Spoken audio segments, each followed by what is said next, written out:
महाभारत एक ऐसा पाठ है जो हमें जीवन जीने का श्रेष्ठ मार्ग बताता है। महाभारत की शिक्षा हर काल में प्रासंगिक रही है। महाभारत को पढ़ने के बाद इससे हमें जो जो शिक्षा या सबक मिलता है उसे याद रखना भी ज़रूरी है। तो आइए हम जानते हैं महाभारत से मिलने वाले कुछ सबक के बारे में। जीवन योजनाओं से भरा होना चाहिए। भगवान श्री कृष्ण के अनुसार जीवन का बेहतर प्रबंध करना जरूरी है। जीवन के किसी भी क्षेत्र में बेहतर रणनीति आपके जीवन को सफल बना सकती है, और यदि कोई रणनीति नहीं है तो समझो जीवन एक अराजक भविष्य में चला जाएगा जिसके सफल होने का कोई निश्चय नहीं। भगवान श्री कृष्ण के पास पांडवों को बचाने की कोई योजना नहीं होती तो पांडवों की कोई औकात नहीं थी कि वे कौरवों से किसी भी मामले में जीत जाते। उनकी जीत के पीछे श्री कृष्ण की रणनीति का बहुत बड़ा योगदान रहा। यदि आपको जीवन के किसी भी क्षेत्र में जीत हासिल करना हो और यदि आपकी रणनीति और उद्देश्य सही है तो आपको जीतने से कोई रोक नहीं सकता। आपकी संगत और पंगत दोनों अच्छी होनी चाहिए। कहते हैं कि जैसी संगत वैसी पंगत और जैसी पंगत वैसा जीवन। आप लाख अच्छे हैं लेकिन यदि आपकी संगत बुरी है तो आप बर्बाद हो जाएंगे, लेकिन यदि आप लाख बुरे हैं और आपकी संगत अच्छे लोगों से है और आप उनकी सुनते भी हैं तो निश्चित ही आप आबाद हो जाएंगे। महाभारत में दुर्योधन उतना बुरा नहीं था जितना कि उसको बुरे मार्ग पर ले जाने के लिए मामा शकुनी दोषी थे। शकुनी मामा जैसी आपने संगत पाल रखी है तो आपका दिमाग चलना बंद ही हो जाएगा। जीवन में नकारात्मक लोगों की संगति में रहने से आपके मन और मस्तिष्क पर नकारात्मक विचारों का ही प्रभाव बलवान रहेगा। ऐसे में सकारात्मक या अच्छे भविष्य की कामना व्यर्थ है। दोस्त और दुश्मन की पहचान करना सीखें। महाभारत में कौन किसका दोस्त और कौन किसका दुश्मन था यह कहना बहुत ज़्यादा मुश्किल तो नहीं, लेकिन ऐसे कई मित्र थे जिन्होंने अपनी ही सेना के साथ विश्वासघात किया। ऐसे भी कई लोग थे जो वक्त पर पाला बदलकर कौरवों या पांडवों के साथ चले गए। इसीलिए कहते हैं कि कई बार दोस्त के भेष में दुश्मन हमारे साथ आ जाते हैं और हमसे कई तरह के राज लेते रहते हैं।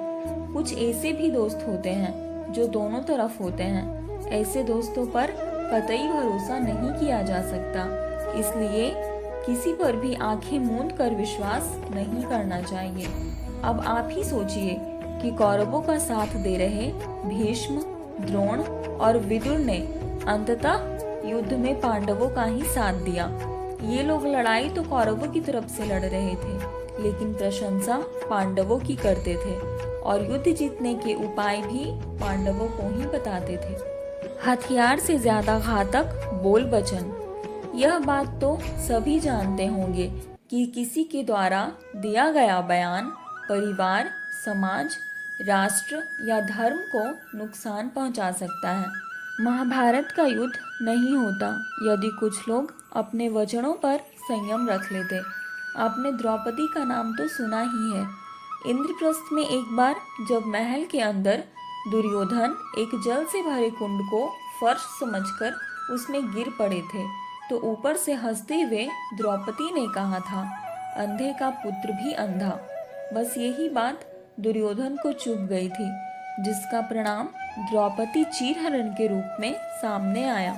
शिशुपाल के बारे में भी आप जानते ही होंगे। भगवान कृष्ण ने उसके 10 अपमान भरे वाक्य माफ कर दिए थे।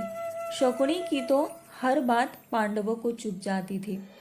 सबक यह है कि कुछ भी बोलने से पहले हमें सोच लेना चाहिए कि इसका आपके जीवन, परिवार या राष्ट्र पर क्या असर होगा और इससे कितना नुकसान हो सकता है। इसलिए कभी किसी का अपमान मत करो। अपमान की आग बड़े बड़े साम्राज्य को नष्ट कर देती है। कभी किसी मनुष्य को छोटा मत समझो। सदा सत्य के साथ रहो। कौरवों की सेना पांडवों की सेना से कहीं ज्यादा शक्तिशाली थी। एक से एक योद्धा और ज्ञानी जन कौरवों का साथ दे रहे थे। पांडवों की सेना में ऐसे वीर योद्धा नहीं थे। जब श्री कृष्ण ने दुर्योधन से कहा कि तुम मुझे या मेरी नारायणी सेना में से किसी एक को चुन लो, तो दुर्योधन ने श्री कृष्ण को छोड़कर उनकी नारायणी सेना को चुना।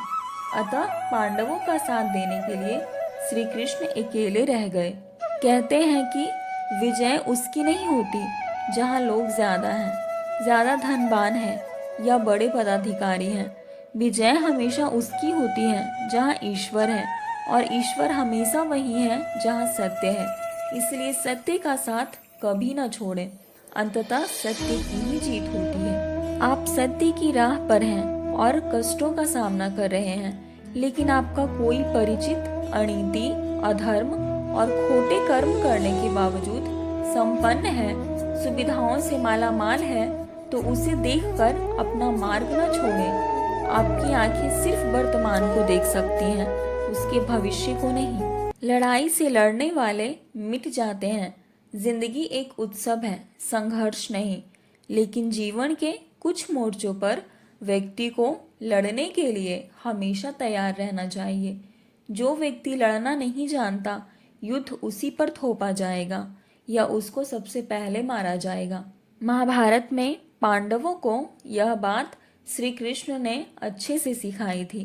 पांडव अपने बंधु बांधवों से लड़ना नहीं चाहते थे, लेकिन श्री कृष्ण ने समझाया कि जब किसी मसले का हल शांतिपूर्ण तरीके से नहीं होता, तो फिर युद्ध ही एकमात्र विकल्प बच जाता है। कायर लोग युद्ध से पीछे हटते हैं, इसलिए अपनी चीज़ को हासिल करने के लिए कई बार युद्ध करना पड़ता है। अपने अधिकारों के लिए कई बार लड़ना पड़ता है।